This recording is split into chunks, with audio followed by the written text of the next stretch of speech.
खबरें अपने हजारों खबरें आती होगी, लेकिन अब मैं आप लोगों को पीछे का थोड़ा फ्लैशबैक में लेके चलता हूं, यानी कि आजादी के टाइम से और आज के टाइम के बीच में, यानी क्या कुछ हुआ क्या कुछ नहीं।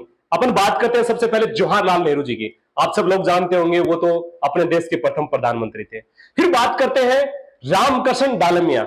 ये एक बहुत बड़ा नाम था उस टाइम का। इनको एक गुमनामी की जो जिंदगी है वो गुजारनी पड़ी थी। क्यों गुजारनी पड़ी थी वो भी बता देता हूं। जो डालमिया, जो मैंने आपको नाम बताया है, वो किससे रिलेटेड था वो भी बता देता हूं आपको। आपने नाम सुना होगा डालडा घी का, जो अपने देश का पहला वनस्पति घी था। उनके और जवाहरलाल नेहरू के बीच में ऐसा क्या हुआ वो भी मैं आप लोगों को इस वीडियो के माध्यम से बताऊंगा। और उस टाइम के अपने देश में सबसे बड़े जो धनी थे वो तीन ही थे, टाटा, बिरला और डालमिया। अब बात करते हैं डालमिया कौन था कौन नहीं। टाटा बिरला तो फिलहाल भी मौजूद है, उनका बिजनेस भी चल रहा है, लेकिन डालमिया का भी कोई भी नामो निशान नहीं है। क्या हुआ क्या नहीं, तो बात करते हैं सबसे पहले एक सनातनी धर्म की और एक तरफ कट्टरपंथी धर्म की। यानी कि जो जवाहरलाल नेहरू की जो सोच थी वो एक कट्टरपंथी सोच थी। उसी सोच से अपना डालडा घी के जो मालिक, उनको वो सोच ले बैठी। क्या हुआ क्या नहीं अपन इस वीडियो के माध्यम से जानने की पूरी कोशिश करेंगे।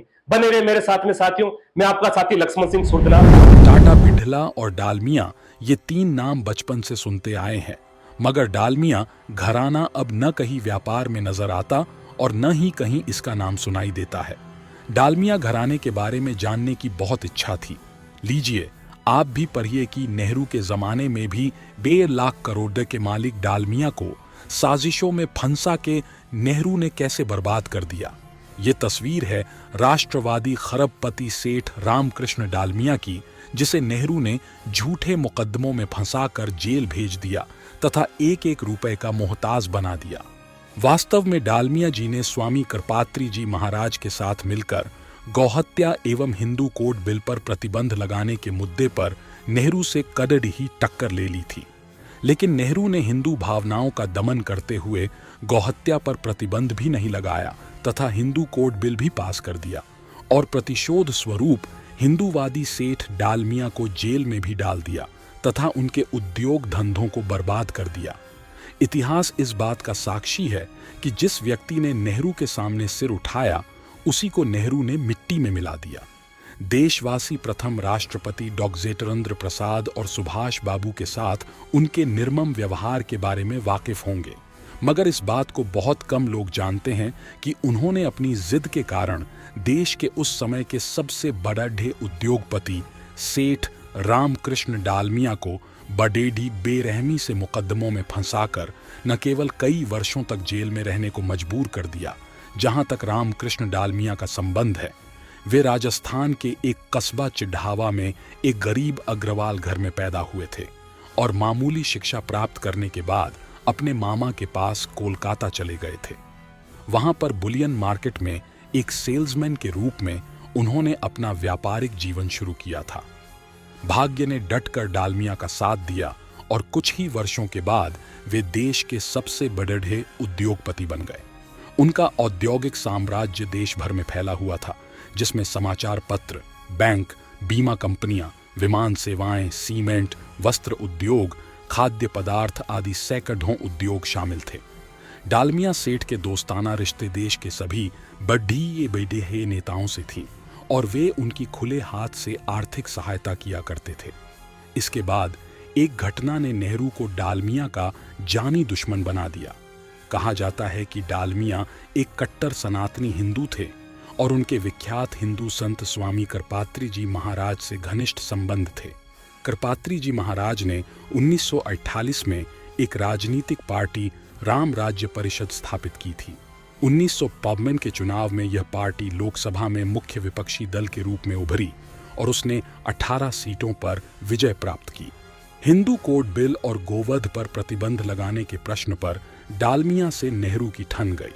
पंडित नेहरू हिंदू कोड बिल पारित करवाना चाहते थे, जबकि स्वामी करपात्री जी महाराज और डालमिया सेठ इसके खिलाफ थे।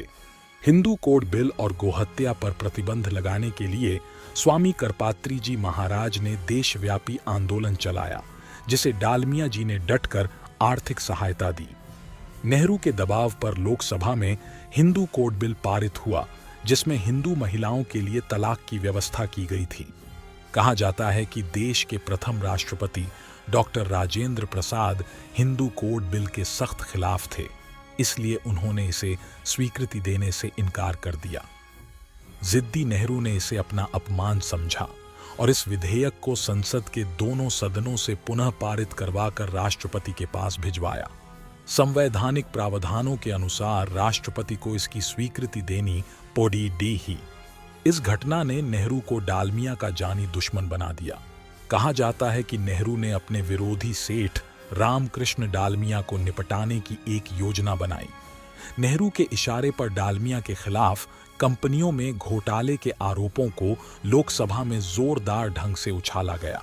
इन आरोपों के जांच के लिए एक विभिन्न आयोग बना। बाद में यह मामला स्पेशल पुलिस एस्टेब्लिशमेंट, जिसे आज सीबीआई कहा जाता है, को जांच के लिए सौंप दिया गया। नेहरू ने अपनी पूरी सरकार को डालमिया के खिलाफ लगा दिया। उन्हें हर सरकारी विभाग में प्रधानमंत्री के इशारे पर परेशान और प्रताड़ित करना शुरू किया। उन्हें अनेक बेबुनियाद मामलों में फंसाया गया। नेहरू की कोप दृष्टि ने 1 लाख करोड़ डेज के मालिक डालमिया को दिवालिया बनाकर रख दिया। उन्हें times ONF India, Hindustan liver और अनेक उद्योगों को औने पौने दामों पर बेचना पड़ी था। अदालत में मुकदमा चला और डालमिया को 3 वर्ष कैद की सजा सुनाई गई। तबाह हाल और अपने समय के सबसे धनवान व्यक्ति डालमिया को नेहरू की वक्र दृष्टि के कारण जेल की कालकोठरी में दिन व्यतीत करने पड़े। व्यक्तिगत जीवन में डालमिया बेहद धार्मिक प्रवृत्ति के व्यक्ति थे। उन्होंने अच्छे दिनों में करोड़ों रुपए धार्मिक और सामाजिक कार्यों के लिए दान में दिया। इसके अतिरिक्त उन्होंने यह संकल्प भी लिया था कि जब तक इस देश में गोवध पर कानूनन प्रतिबंध नहीं लगेगा, वे अन्न ग्रहण नहीं करेंगे। उन्होंने इस संकल्प को अंतिम सांस तक निभाया। गौवंश हत्या विरोध में 1978 में उन्होंने अपने प्राण त्याग दिए। साभारिस पोस्ट को आप गर्व से शेयर और कॉपी करें ताकि जन जन तक ये संदेश पहुंचे और पोस्ट की सार्थकता सिद्ध हो। वंदे मातरम।